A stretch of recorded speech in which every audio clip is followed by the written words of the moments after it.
20 अगस्त 1995 जगह थी। उत्तर प्रदेश का फिरोजाबाद। बाहर घने अंधेरे के साथ आसमान से हल्की बारिश बरस रही थी। सब कुछ शांत था। इतना शांत कि दूर कहीं कुत्ते के भौंकने की आवाज भी साफ सुनाई दे रही थी। लेकिन इस खामोशी के पीछे मौत अपना सबसे भयानक खेल खेलने संगीत की तैयारी कर चुकी थी। उस रात हजारों लोग गहरी नींद में सो रहे थे, अपने घर पहुंचने के सपने देख रहे थे।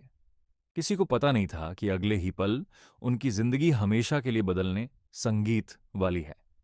ये कहानी सिर्फ एक हादसे की नहीं है।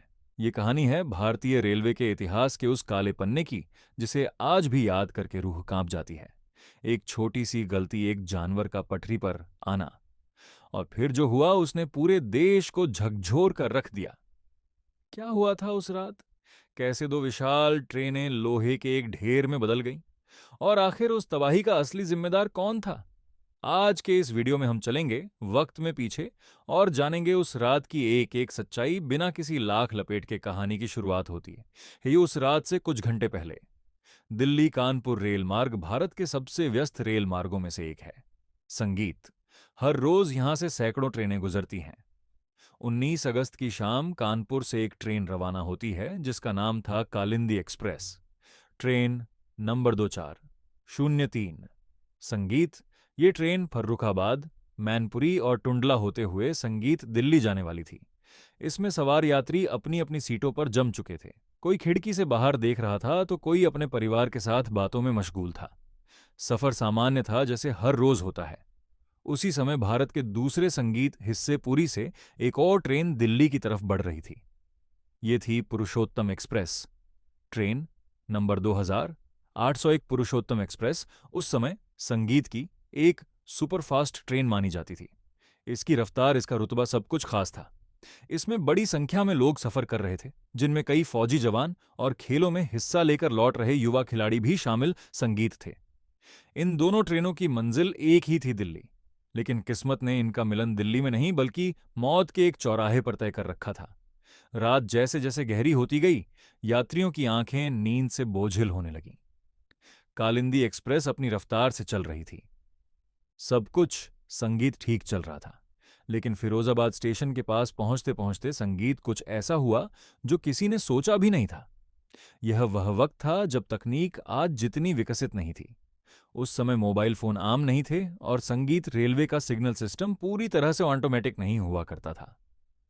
बहुत कुछ इंसानी हाथों और फैसलों पर निर्भर था, और हम सब जानते हैं इंसान गलतियों का पुतला होता है।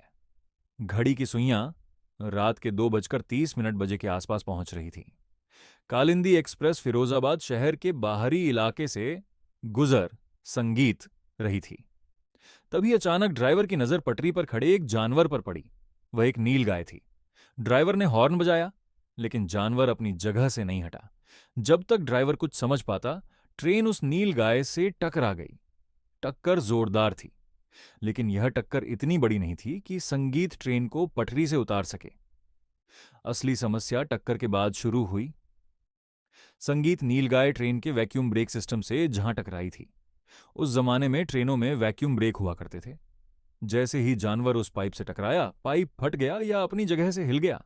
इसका नतीजा यह हुआ कि ट्रेन के ब्रेक जाम हो गए। कालिंदी संगीत एक्सप्रेस झटके के साथ वहीं खड़ी हो गई। यह जगह फिरोजाबाद स्टेशन से थोड़ी ही दूर थी, लेकिन पूरी तरह अंधेरे में डूबी हुई थी। ट्रेन के रुकते ही ड्राइवर और गार्ड नीचे उतरे। उन्होंने देखा कि नील गाय इंजन के नीचे फंसी हुई है और ब्रेक सिस्टम खराब हो चुका है। वे जानते थे कि पीछे से और भी ट्रेनें आ रही हैं, इसलिए इसे जल्दी ठीक करना होगा। लोको पायलट और उसका सहायक टॉर्च की रोशनी में खराबी को ठीक करने की कोशिश करने लगे। यात्री अपनी नींद में थे। उन्हें जो लगा कि शायद कोई सिग्नल नहीं मिला होगा, इसलिए ट्रेन रुकी है। किसी को भी यह अंदाजा नहीं था कि उनकी ट्रेन बीच पटरी पर एक मौत का निशाना बन चुकी है। इतिहास की ऐसी ही गहरी और सच्ची कहानियों के लिए वीडियो को अभी लाइक करें। अगर आप चाहते हैं कि हम ऐसे अनसुने सच आपके सामने लाते रहें तो चैनल को सब्सक्राइब करके बेल आइकॉन जरूर दबाएं। अब आते हैं उस जगह पर जहां असली गलती हुई। फिरोजाबाद का पश्चिमी केबिन। रेलवे में केबिन मैन या स्विचमैन का काम बहुत जिम्मेदारी का होता है। उसे यह सुनिश्चित करना होता है कि जब तक अगली पटरी खाली ना हो, पीछे वाली ट्रेन को रोका जाए। उस रात ड्यूटी पर था एक कर्मचारी जिसका नाम था गोरेलाल।